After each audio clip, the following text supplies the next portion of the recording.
I never thought I'd be afraid of my own doorbell. But here I am, sitting in the dark, staring at my phone, waiting for that dreaded notification. It's 3:16 a.m. My heart's racing. Any second now. There it is, right on schedule. 3:17 a.m., just like clockwork. I fumble with my phone, hands shaking as I pull up the live feed from my smart doorbell camera. The screen loads, showing my empty front porch bathed in the sickly glow of the streetlight. No one's there. Of course. I rewind the footage, watching intently. The timestamp hits 3:17, and the doorbell chimes. But the video shows nothing. No person, no animal, not even a leaf blowing in the wind.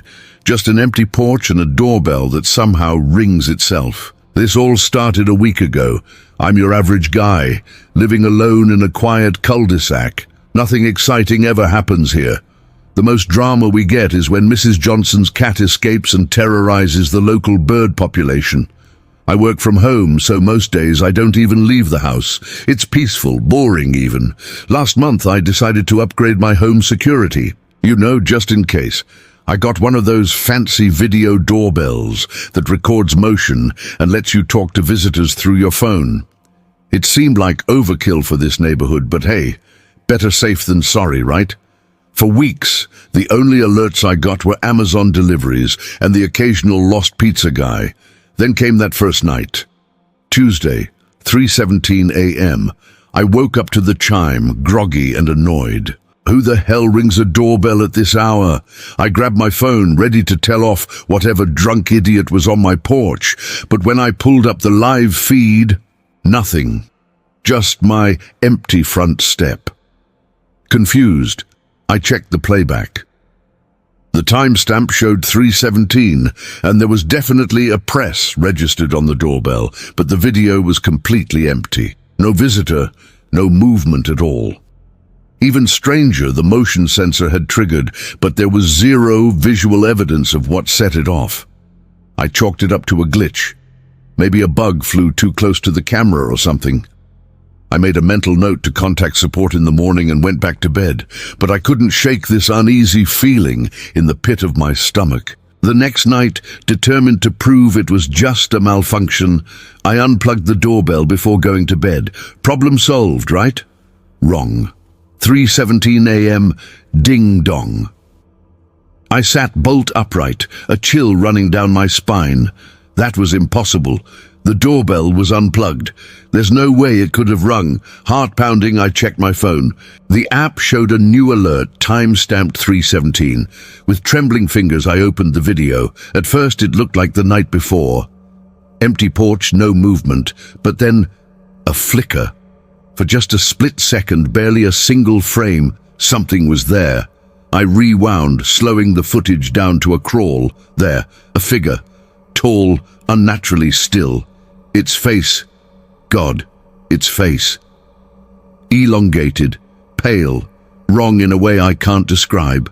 It wasn't pressing the doorbell, it was just staring, directly at the camera, directly at me. I didn't sleep that night, or the next, because it kept happening. Every single night, 3:17 on the dot. Sometimes I'd hear slow, deliberate footsteps outside after the ring. The motion sensors would go crazy, detecting movement at every window, one after another, like something was circling the house. But the footage never showed anything, just empty frames and that maddening doorbell chime, until this morning. I was reviewing last night's footage, more out of habit than hope of finding anything. 3:17 a.m. The familiar chime. But this time, the video glitched, the image distorted, pixelated, and for one horrifying moment, I saw it. The figure, clearer than ever before, skin so pale it was almost translucent, limbs too long, too thin. That face, oh God, that face. It wasn't ringing the bell. It was just standing there staring into the camera with eyes that were somehow both empty and hungry. And then, as I watched, the doorbell rang. All on its own, like the thing outside had willed it to happen. I slammed my phone down, bile rising in my throat. This couldn't be real. It had to be some sick prank, right? A hacker maybe, or a glitch in the system. But deep down, I knew. This was something else, something wrong. With shaking hands, I forced myself to go outside. I had to prove to myself that there was nothing there, that it was all in my head. But as soon as I opened the door, I saw them, wet footprints, leading from the woods straight to my front step. It hadn't rained in days. Panic rising, I ran back inside and grabbed a container of salt from the kitchen. I'd read somewhere that salt was supposed to ward off evil spirits. It was stupid, I knew, but I was desperate. I poured a thick line across the threshold and around all the windows. That night at 3:17, the doorbell rang, and when I checked in the morning, the salt line was disturbed, like something had stepped right through it. It's getting bolder now. 3:17 isn't just for the doorbell anymore. I hear tapping on the windows, whispering voices in the recordings, saying my name, but backwards, distorted. Last night my phone woke me up with a motion alert from the backyard camera. But when I tried to view it, the screen just froze, like something was blocking the signal. I don't know what to do. I've called the police, but they think I'm crazy. I've had the doorbell company check the system remotely, but they say everything's working fine. No one believes me. And it's getting closer. Tonight I'm not going to check. I can't. I'm going to ignore the doorbell, ignore my phone. Maybe if I don't acknowledge it, it'll go away. Maybe this will all turn out to be some vivid nightmare. But even as I'm telling myself this, my phone lights up. It's a new recording from inside the house, the camera that should be outside. With trembling fingers, I press play. The hallway outside my bedroom comes into view, and there, at the end, is the figure, standing perfectly still, facing my door. The clip ends as the door begins to open. It's been 3 days since that night. The doorbell hasn't rung. I haven't opened the front door. I can't, because now I know the truth. It doesn't need to ring anymore. It's already inside. I've always been a bit uneasy around mirrors. There's something about them that feels off. But I never expected this. At first, I thought it was just a delay, bad lighting, or a trick of the glass. But now I know. The man in my mirror isn't me. He moves just a little slower. He blinks at the wrong times, and last night, he smiled when I didn't. My studio apartment is small, barely more than a box with a bed and a kitchenette. The bathroom is the only separate room, dominated by an old mirror that covers the entire wall above the sink. Its surface is slightly tarnished, giving everything a faint sepia tint. I've never liked it, but it came with the place. I first noticed something was wrong about a week ago. I was getting ready for bed, brushing my teeth as usual. The fluorescent light buzzed overhead, casting harsh shadows. As I leaned in to rinse, I caught a glimpse of movement in the mirror. My reflection's eyes flicked sideways, not following mine, but looking at something I couldn't see. I froze, toothbrush hanging from my mouth. The reflection didn't. It finished brushing, rinsed, then returned to a perfect mimic of my shocked pose. I told myself I was seeing things. Stress, lack of sleep, there had to be an explanation, but I couldn't shake the feeling of wrongness. I started testing the mirror, trying to catch it out. I'd hold up random numbers of fingers, wink with only one eye, or suddenly jump. For days the reflection matched me perfectly. Then one night it didn't. As I raised 3 fingers, the mirror me hesitated, just for a fraction of a second. Then it smiled. That's when I knew I wasn't imagining things. Whatever was in that mirror, it wasn't just my reflection anymore. It was watching me. I set up my phone to record the mirror while I slept. When I played it back the next morning, everything seemed normal at first, until 3:41 a.m. That's when my reflection slowly walked into frame from the side of the mirror. But I was asleep. The real me never moved. The thing in the mirror just stood there, staring towards my bed for a full minute before walking out of frame again. I couldn't stay in that apartment alone anymore. I needed help. I found a specialist in antique mirrors and showed him the video. The moment he saw it, all the color drained from his face. He only said one thing: "Cover all your mirrors tonight." Then he practically ran from the room, refusing to explain further. That night, I draped sheets over every reflective surface in the apartment, but when I tried to cover the bathroom mirror, the glass cracked with a sound like breaking ice. I stumbled back, heart pounding. In the dim light, I swore I saw something moving behind the fractured surface. I woke up hours later to the soft sound of dripping. The bathroom door stood open, darkness spilling out. I fumbled for my phone, using its light as I crept towards the doorway.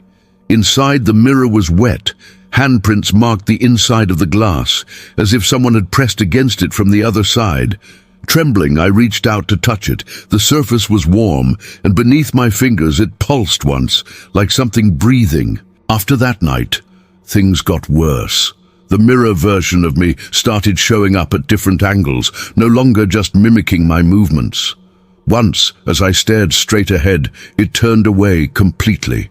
Another time, it mouthed words I couldn't hear, its eyes wide with what looked like fear. Then, one night, my reflection vanished entirely.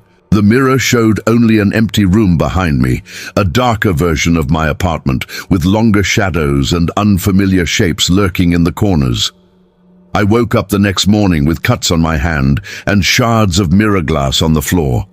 But when I stumbled to the bathroom, everything was clean. The mirror was whole again, and that night, when I looked into it, my reflection was back. Only now, I was the one lagging behind. The mirror me anticipated every movement, always a half second ahead. As I stared in horror, a voice whispered from somewhere behind me, "You're on the wrong side now." I couldn't take it anymore. I grabbed a hammer from my toolbox and swung it at the mirror with all my strength. The hammer sank in, but it didn't come out. The glass wasn't glass anymore. It rippled like water, and through it, I could see movement. My reflection hasn't looked like me in weeks. I don't know what's on the other side of that mirror. I don't know if it's always been there waiting, or if I somehow opened a door that should have stayed closed. All I know is that I can't trust my own image anymore. Every reflective surface feels like a trap, a potential gateway to that other place. I've started avoiding mirrors altogether. I shave by touch, brush my teeth with my eyes closed, but I can feel it watching me. Sometimes, out of the corner of my eye, I catch glimpses of movement in windows or puddles. A familiar face that isn't quite right. Last night I woke up to find myself standing in front of the boarded-up mirror. My hands were bloody from clawing at the wood. And for a moment, just before I snapped fully awake, I swear I heard my own voice calling from the other side, begging to be let out. I don't know how much longer I can stay here, but I'm terrified of what might happen if I leave. What if all mirrors are connected now? What if that thing is waiting for me, ready to step through as soon as I catch my reflection somewhere else? The worst part is the uncertainty. Am I truly trapped on this side, or did the switch already happen? Maybe I'm the imposter now, a copy that doesn't know it's fake. Maybe the real me is still in there, pounding on the glass, wondering why I won't let him out. All I know is that I can't trust what I see anymore. Not in mirrors, not in my own memories. Reality feels thin, like it could tear at any moment, and behind that tear, something is waiting. Something with my face, but not my soul. So I sit here in the dark, writing this as a warning. Be careful what you see in the mirror. Watch for the little things. A blink that's just a bit too slow, a smile that doesn't quite reach the eyes. Because once you notice it, you can't unsee it, and by then, it might already be too late. I was halfway through editing a video when I noticed a new folder on my desktop. It was called "You Left It Open." I never made it, and when I opened it, it played footage of me, sitting at my desk, from a camera angle I don't own. My name's Alex, and I'm a freelance video editor. Late nights are my norm, hunched over my laptop in my tiny studio apartment. It's just me, my equipment, and the soft glow of my screens. I've always been careful about security, no cameras, except the built-in webcam on my laptop. And even that stays covered with a sticky note. Can't be too careful these days, right? Last Tuesday started like any other. I was deep into a project, my eyes strained from staring at timelines and waveforms. Around 2 a.m., I decided to grab a quick snack. When I came back, my screen was exactly as I'd left it, except for that folder. You left it open. My cursor hovered over it, a chill creeping up my spine. I never name folders in all caps. I never use underscores. This wasn't mine. But curiosity got the better of me. I clicked. Inside was a single video file. The timestamp said it was created 30 minutes ago. My hand shook as I hit play. The video showed me from behind, working at my desk. The angle was all wrong, like someone was standing right behind my chair. But that's impossible. I live alone. And my webcam... I glanced at my laptop. The sticky note was still firmly in place. I slammed the laptop shut and paced my apartment, checking locks, looking under furniture. Nothing. When I reopened my computer, the folder was gone. I ran every virus scan I could think of. Nothing. I called my friend Jake, a programmer who knows way more about this stuff than I do. "Sounds like it could be a rat," he said, his voice tinny through the speaker. "A remote access Trojan, but if your logs don't show any access attempts, I don't know, man, that's weird." I deleted every trace I could find, changed all my passwords, and tried to forget about it. But the next night, same time, there it was again. A new folder. We saw that. My stomach dropped. Inside were 4 more videos. One was of me sleeping, time-stamped 3:06 a.m. last night. But my laptop had been closed, charging on my desk. I felt sick as I played it. The footage was crystal clear, showing me sprawled across my bed.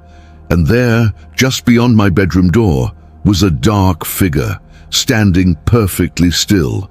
I disconnected from Wi-Fi, disabled Bluetooth, covered every camera I owned with electrical tape. I shoved my laptop in the closet and tried to sleep with my phone's camera app open, pointed at the door. When I woke up, my phone was dead. And there, on my laptop screen, glowing in the dim morning light, was a new folder. Shouldn't have looked. My hands trembled as I opened it. Videos, so many videos, from angles all over my apartment, the shower, the kitchen, my bed. One file stood out. First visit. The date was from 2 months ago. I remembered that night. I'd woken up, sure I'd heard something, but convinced myself it was just the building settling. In the video, I'm fast asleep, and there, looming over my bed, is the figure, barely moving, just watching. I couldn't take it anymore. I wiped my hard drive clean, then threw the whole laptop in a dumpster across town.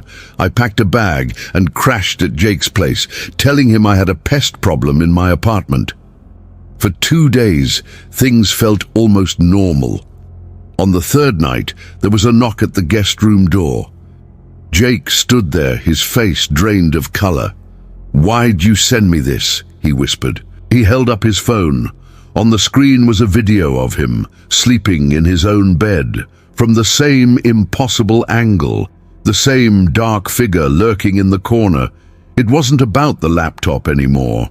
Whatever this was, it had followed me. I started noticing things. Footsteps behind me when I walked alone. Reflections in windows that didn't quite match. One night on the train, a stranger sat next to me and leaned in close. His breath was ice cold as he whispered, "You shouldn't have watched yourself." I ran. I ditched my phone, used cash only, slept in cheap motels, but it didn't matter. Every morning there'd be a new folder waiting for me. On library computers, on displays in electronics stores, always with a new taunting name. "You can't hide, we're always watching. Smile for the camera." Last night, I woke up to a soft blue glow. My old laptop, the one I'd thrown away, was sitting open on the floor. The screen showed a live feed, and with growing horror, I realized it was from my own perspective. My own eyes, The video's title made my blood run cold. Last recording. I don't sleep anymore. I don't close my eyes. Because whatever's in those folders, it's not finished recording. And I'm terrified of what the final cut will show.